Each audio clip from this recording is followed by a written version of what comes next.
Tim Kaine, Democrat of Virginia, is a member of the Armed Services and Foreign Relations Committees. He's been warning against this war from even before it started, and he joins me now. Senator, I guess my question is there some special briefing that U.S. senators got to see? Is there anyone on the Hill that has seen this? Or are you just operating off the same stuff that we are?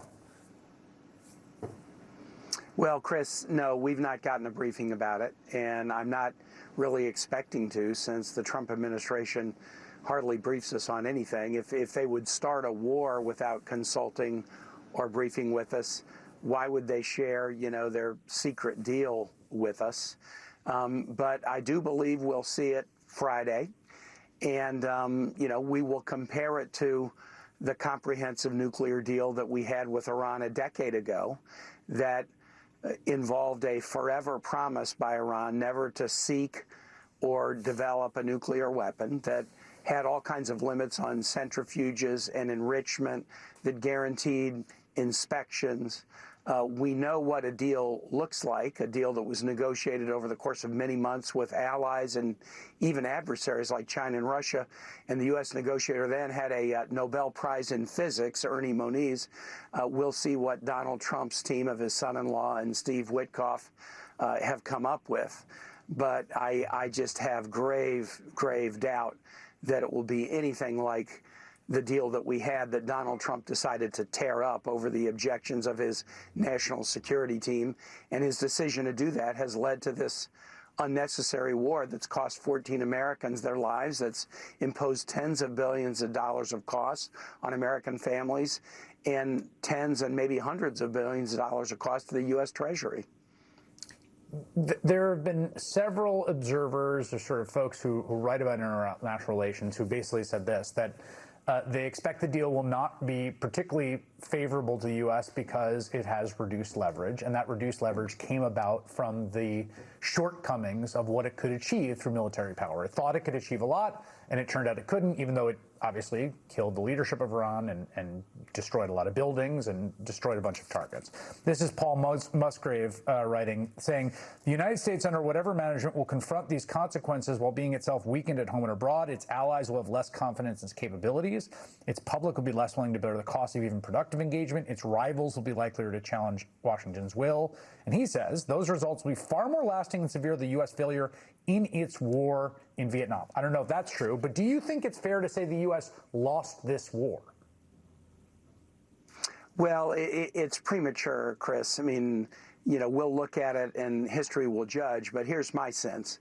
The U.S. made a horrible mistake in Vietnam by taking over the French failed colonial project in Southeast Asia. We didn't have to take it over. We did in 1954.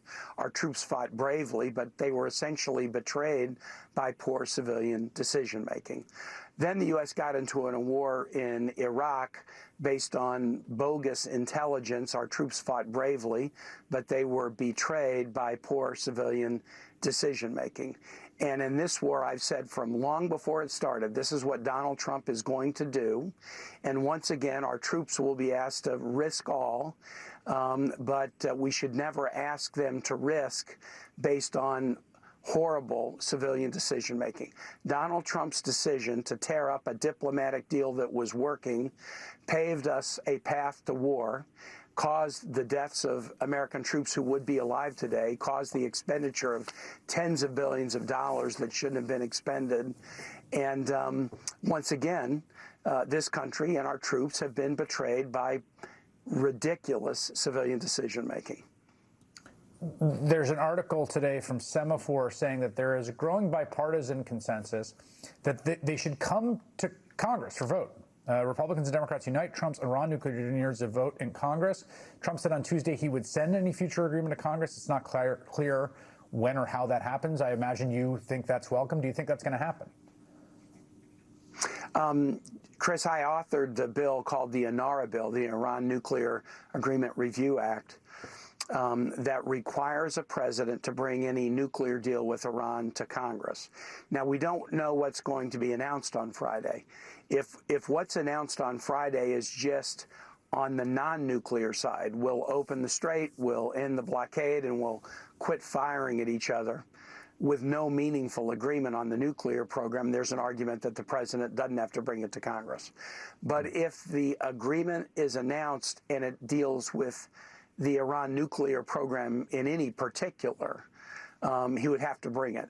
I don't think we're going to keep talking about the nuclear program. I don't think that has to come to Congress. But if there are actual provisions about the Iranian nuclear program, the law is clear. The president's got to bring it to Congress, and we'll have the opportunity to review it and, either say grace over it or say nice try, but start over. All right, Senator Tim Kaine, thank you.